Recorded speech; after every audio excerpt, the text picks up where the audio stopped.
Hey y'all, if you want to make delicious 2-ingredient biscuits like this, just like your mama made them, then keep watching because I have an easy recipe coming your way.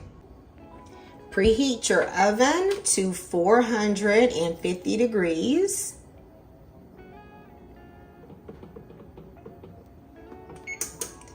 Okay, y'all, so y'all know Sister Mabel, she is here. I'm gonna make the biscuits inside of her. Now, this cast iron needs to be greased, so I'm gonna use some bacon grease. I've been storing this in my fridge. However, you can use like Crisco or butter flavored Crisco. I know the health people gonna say, girl, you shouldn't be doing that. All right, but you do what you want to do in your house, okay? I'm not gonna tell you what to do. So once I got her all greased up, okay, I'm gonna place her to the side.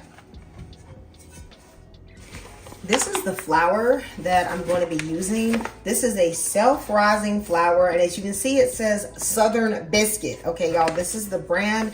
This is good for biscuits. It's made from a soft winter wheat. You want to look for a brand like this or White Lily. My flour has been sitting just a bit, so I want to fluff it up a little bit. If you've been watching my channel, you know I'm a huge fan of weighing the flour. It just gives you more consistent results. Flour becomes compact and you can mismeasure if you just scoop it right out the bag. But there have been some complaints about this. And I know that your grandmama wasn't using a scale, but you know what? She might have if it was available to her. So I'm gonna fluff the flour up. Then I'm going to take a sifter.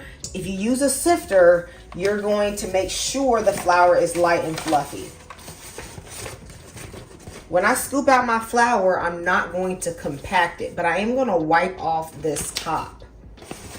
1 cup. I'm going to go in and I'm going to get another cup. For biscuits, you know, it's not critical that the amount is exact because you can just adjust your wet ingredients to fit the amount of flour you have.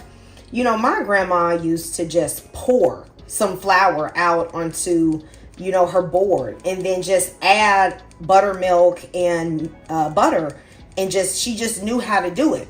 But you know, she'd been doing it since she was a child, so she didn't need any of those measurements.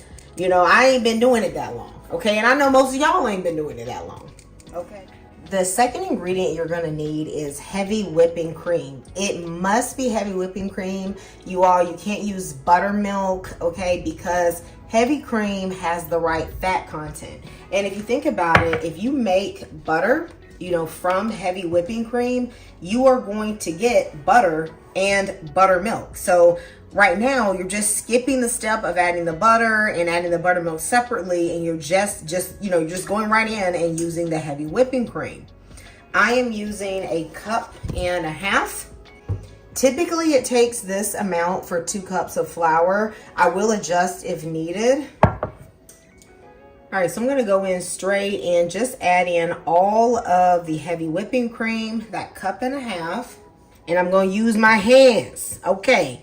I know some of y'all be talking about you need gloves or whatever to cook in your kitchen. Baby, not me. Okay, I just go in with my hands and I get her done. Now that heavy whipping cream is cold. It is straight out of the fridge. You don't want to let it warm up on your counter or anything like that. You also notice that I am like lightly working the dough. Baby, some of y'all be putting y'all back into some biscuit dough, okay? But you don't need to do that. Just lightly put it in until it all comes together. And it will come together. It will be a little bit sticky, not a big deal. Right on my cutting board, I'm going to go in with some flour. I could actually just did this on my countertop, but my board is fine. We'll see if my cutting board is enough room. If it's not enough room, then I will switch to the countertop. I'm not afraid to cook on my countertop. Some of y'all be like, you know, you be acting like you can't wash the countertop. Okay. But you can, baby, you can. It's your kitchen. Make stuff clean and get it done. All right. So I am going to press out my dough. I like to add some layers of sorts to my biscuits. So I'm gonna cover all the dough with flour on both sides. Then I'm going to fold it over. I'm gonna make sure there's that little bit of flour. I'm even gonna throw in some of these little biscuit scraps, okay? And then I'm gonna press it down lightly again.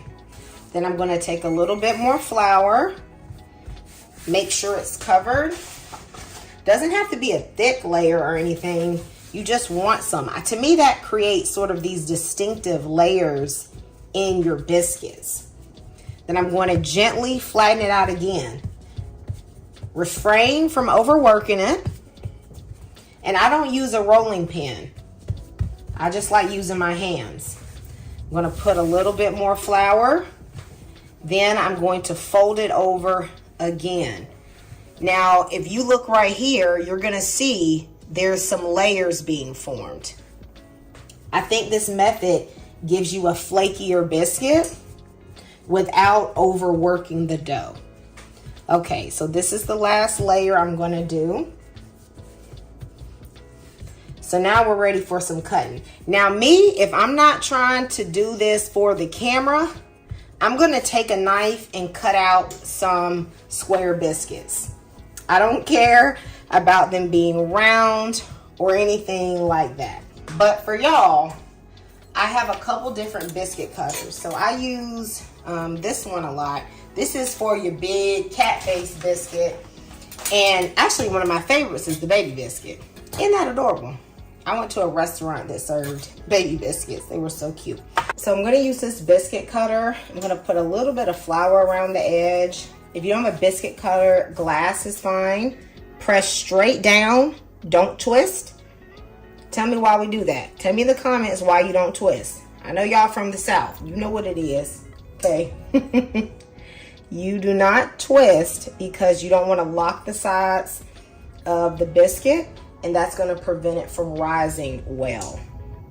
You want to make sure the biscuits are touching along the edges.